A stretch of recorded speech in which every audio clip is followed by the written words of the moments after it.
પહેલા પરિણામોની સિઝન છે અને કેન્ફિનોમ્સના પરિણામો આવતા દેખાયા છે અને પહેલા ત્રિમાસિકની અંદર ખાસ કરીને આપણે જોઈએ તો એનઆઈએસમાં ઘટાડો રહ્યો છે, પણ ઓવરઓલ પરફોર્મન્સ કેવું રહ્યું છે એના મેનેજમેન્ટ સાથે વાત કરીએ. આપણી સાથે કંપનીના એમડી અને સીઈઓ ગિરીશ કૌશગી જોડાઈ રહ્યા છે.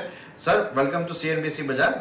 First of all, we would like to know about Q1 performances, and can you share us guidance for asset quality? So if you look at quarter one, given the context of COVID wave 2, it was a decent quarter.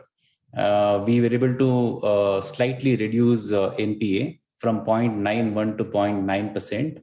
In terms of business, if I compare on a YOY, we've shown about 123% growth. I don't think so we can compare with Q4 because Q4 was very good. We did all-time high of about 2,000 crores in the history of Canfin. Q1 was impacted because of COVID. We lost crucial days. But yes, if I have to compare with last year quarter one with this year quarter one, it's growth of over 123%. And if we look at revenue, it is negative because interest rates were down, and therefore we had to rework on our cost and yields. But if you look at the PAT margins, if I have to talk about last year quarter one, PAT margin was 18%. Now this year quarter one, it is 24%. So there is 33% increase in PAT margins.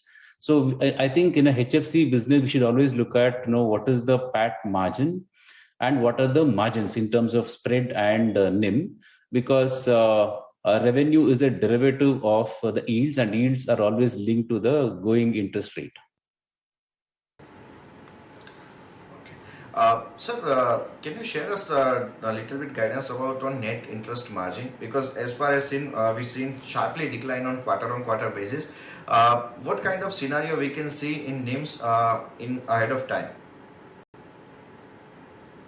I think you can take both spread and NIMs, what you are seeing now as the bottom, and going forward, you will see improvement in both spread and NIMs. That is because we have repriced most of our portfolio to retain customers and to show growth on the book, number one. Number two, we've also revised our pricing upwards compared to Q4. So you will see that we'll be able to source at a better yield, and therefore the spreads will increase from here onwards. Sir, please share detail about on disbursal and sections for Q1 FY22, and have you seen loan growth in overall FY22? So if you look at quarter one was an aberration because we had a very good last year, quarter three and quarter four, and then because of COVID second wave, quarter one is an aberration, I think, for the entire industry, and we've done reasonably well in spite of COVID. So talking about demand is very robust. Within quarter one, if you see, we've done very well in June, and that trend continues in this month as well. So you will see good growth from this month onward. So next few quarters will be very great for the industry in terms of disbursement numbers. Outlook will be very good provided there is no third wave. Or even if there is third wave, if it should not be severe. If it is severe, it might impact. Otherwise, I think in the short to medium run, the outlook is very positive for housing industry. So then, what is your collection level in Q1 FY22, sir? Collections after quarter four, as of March, we were at 0.91% NPA. April, because of lockdown, collection percentage or collection efficiency dropped drastically. So we had to do a lot of work in May and June to get it back. So overall quarter looks very good, and therefore we're able to manage to maintain at 0.9. So it was down by from 0.91 to 0.9. So collection efficiency is now back to normal, rather it is improved.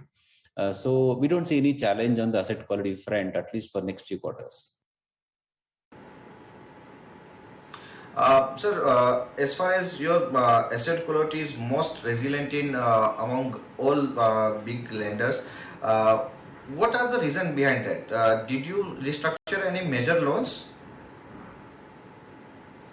Actually, we are in the process because we have time till September.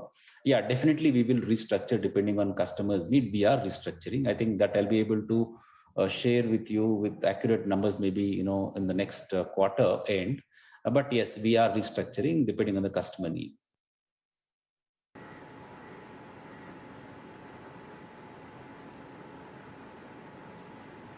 Okay. Sir, any outlook for asset quality in FY22? Outlook on asset quality will be pretty decent, but on the restructured pool, once the restructured period ends, then we have seen the industry average of about 12 to 15% will eventually turn out to be NPAs. And if we can manage well, probably we can try to bring that down. So we need to offset that increase with better collections from the existing NPA pool. So I don't see major challenge on the asset quality front, at least for Can.